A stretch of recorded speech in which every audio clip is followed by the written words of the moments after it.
আমার চ্যানেলে তোমাদের সকলকে স্বাগত। আজ আমরা ক্লাস 8-এর রায় মার্টিন প্রশ্নবিচিত্রা থেকে বাংলার দ্বিতীয় পর্যায়ক্রমিক মূল্যায়নের তৃতীয় স্কুল সলভ করব।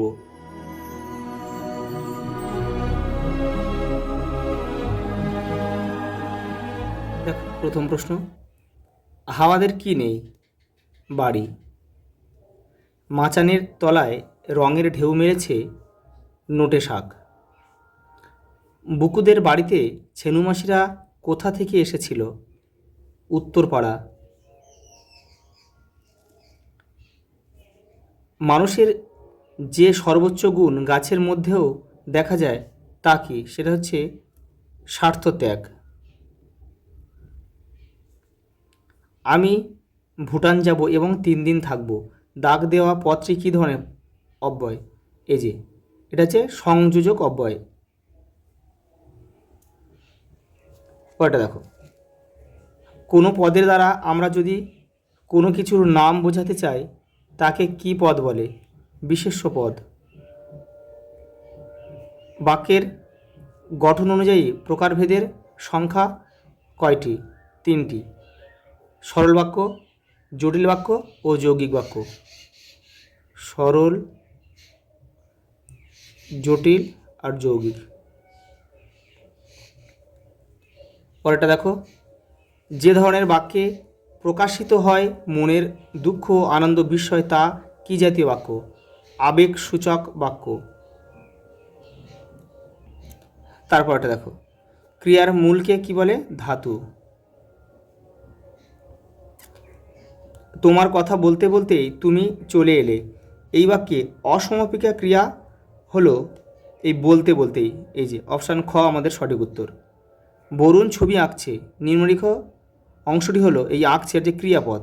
এই যে কনকনে ঠান্ডা বাতাস, নিম্নলিখিত অংশটি হলো দেখো কনকনে, এটা যে বিশেষণের বিশেষণ। অপশান গ আমাদের সঠিক উত্তর। দেখো 2 দাগের প্রথম প্রশ্ন, নাটোরের মহারাজার নাম কি? জগদীন্দ্রনাথ।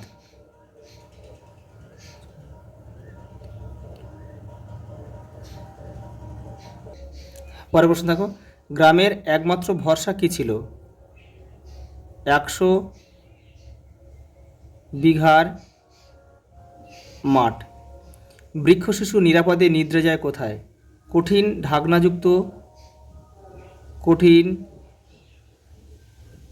ঢাকনাযুক্ত বীজের মধ্যে।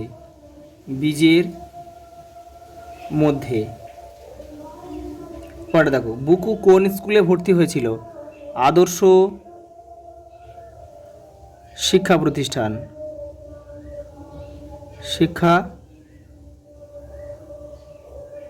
প্রতিষ্ঠান। পরেরটা দেখো, জলে তার মুখখানা দেখা যায়, জলে কার মুখ দেখা যায়? বুনো চালতার। এটা কিন্তু পাড়াগার দুপোর ভালোবাসি কবিতা থেকে কিন্তু নেওয়া হয়েছে। মাচানের পরে কি আছে? শিম, লতা ও লাউ কুমড়ো ঝাড়।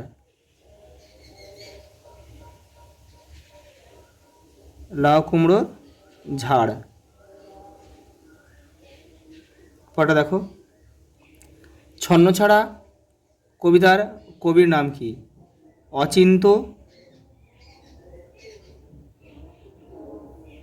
অচিন্ত কুমার সেনগুপ্ত।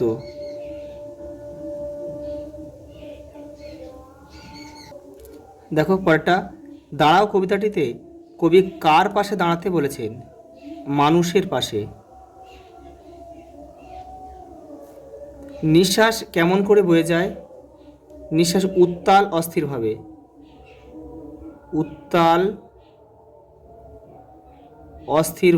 হাওয়ার গান থেকে নেওয়া হয়েছে, অস্থিরভাবে। পরেরটা দেখো, হরিহর কোন শিষ্যের বাড়ি গিয়েছিল? লক্ষণ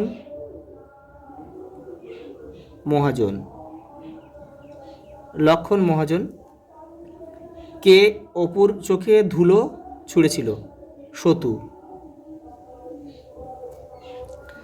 একটি ছোট্ট মেয়ের সঙ্গে দুর্গার বেশ আলাপ হইয়াছে, তার নাম কি? টুনি। টুনি। পরেরটা দেখো, যাত্রা দলের সাজের বাক্স বোঝায় কয়টি গরুর গাড়ি এসেছিল? 5টি। 5টি।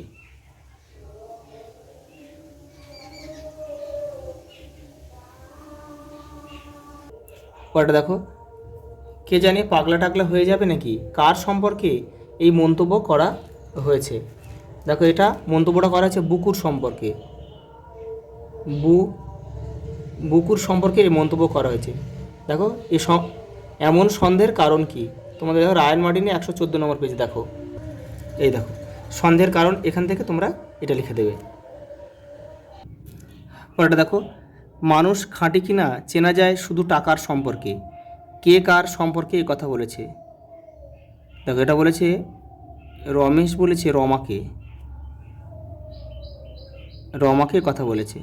দেখো কেন বলেছে, দেখো 87 নম্বর পেজ দেখো রায়ান মার্টিন, এই যে এই কেন বলেছিল, এখান থেকে তোমরা এই পর্যন্ত লিখবে। পরেরটা দেখো, নানা উপায়ে গাছের বীজ ছড়াইয়া যায়, কার লেখা? জগদীশ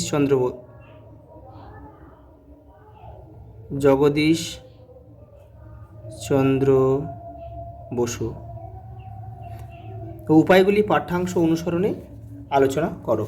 এই দেখো রায়ান মার্টিন 102 নম্বর পেজে রয়েছে, এই যে এখান থেকে তোমরা এটা পুরোটা লিখবে। দেখো পরের প্রশ্ন, ডাহুক মেয়েরা বেড়াইতে আসে গানে গানে কথা কয়ে। দেখো ডাহুক মেয়ে কারা? এখানে ডাহুক মেয়ে বলতে ডাহুক পাখিদের কথা বলা হয়েছে। ডাহুক পাখি অর্থাৎ আঞ্চলিক নাম, আমরা যেটা ডাক পাখি হিসাবে চিনি সেই কথা এখানে বলা হয়েছে। তারা কাদের নিয়ে আসে? তাদের সন্তান, তাদের ছোটো ছোটো বাচ্চাদের নিয়ে কিন্তু তারা বেড়াতে আসে। তারা কিভাবে কথা বলে? গানে গানে।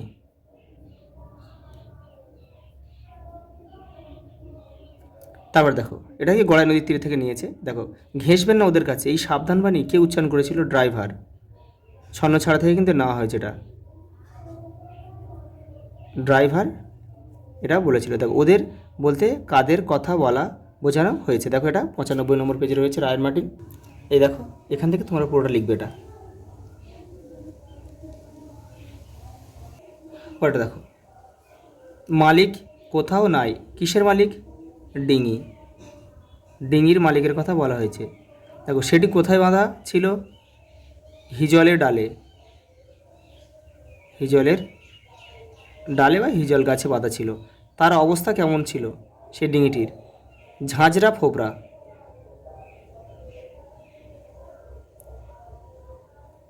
ঝাঁঝরা ফোঁপড়া। পরেরটা দেখো,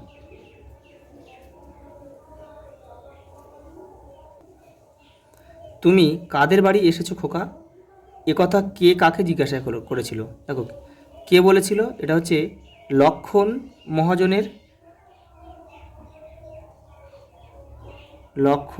মহাজনের ছোট ভাইয়ের স্ত্রী। কাকে জিজ্ঞাসা করেছিল? অপুকে করেছিল।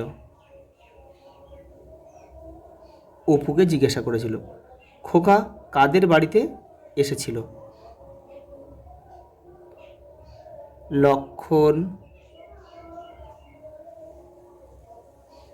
লক্ষণ মহাজনদের বাড়িতে এসেছিল। পরেরটা দেখো, নরোত্তম দাস বাবাজির সঙ্গে কার ভাব ছিল? অপুর। অপুর ভাব ছিল। নরোত্তম দাস বাবাজি কেমন দেখতে ছিল? গৌরবর্ণ দিব্যকান্তি।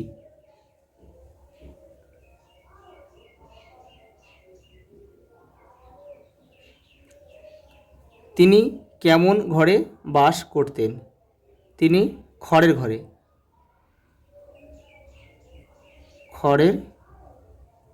ঘরে বাস করতেন। পরেরটা দেখো, চড়ুই ভাতিতে কে রান্না করেছিল? চড়ুই ভাতিতে রান্না করেছিল হচ্ছে দুর্গা। কি কি রান্না হয়েছিল? দেখো, ভাত হয়েছিল, মেটে, আলু, আর হচ্ছে বেগুন ভাজা।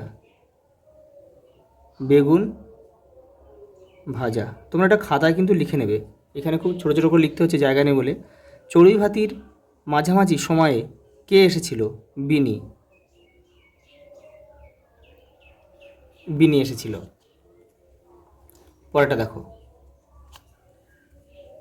চোখ ও পাকা শব্দ দুটি দিয়ে দুটি দুটি চারটি ভিন্ন অর্থে বাক্য রচনা করো। দেখো, এটা ভাষা পাঠের। চোখটা রয়েছে 62 আর পাকাটা রয়েছে 64 নম্বর পেজে, দেখে নাও। দেখো, এখান থেকে তোমরা দুটো করে নেবে, যে কোনো দুটো তোমাদের মনের মতো করে। দেখো এবারে তারপর রয়েছে পাকা। দেখো, পাকা এখান থেকে রয়েছে, তো উপরেও না, উপরে নেই, এই চারটে রয়েছে, এখান থেকে তোমরা করে নেবে। পরেরটা দেখো, পত্র রচনা করার জীর্ণ সেতু সংস্কারের বিষয় তুলে ধরে দৈনিক পত্রিকার সম্পাদককে একটি পত্র লেখো। দেখো, ভাষা পাঠে 69 নম্বর পেজে রয়েছে, এই দেখো, এইটা তোমরা লিখে দেবে। এই নামটা তোমাদের নাম দেবে, আর ঠিকানাটা তোমাদের নিজস্ব যে ঠিকানা সেই ঠিকানা দেবে। দেখো, লাস্ট প্রশ্ন দিয়েছে, হাসপাতালের সামনে জোরে মাইক বাজানো অমার্জনীয় অপরাধ। এই মর্মে সচেতনতা গড়ে তুলতে সংবাদপত্রে চিঠি লেখো। দেখো, রায়ন মার্টিন 337 নম্বর পেজে দেখো রয়েছে, যেখান থেকে তোমরা করে নেবে। এই যে নামটা তোমাদের নিজস্ব নাম দেবে। আজ এই পর্যন্ত, দেখা হবে পরের ভিডিওতে।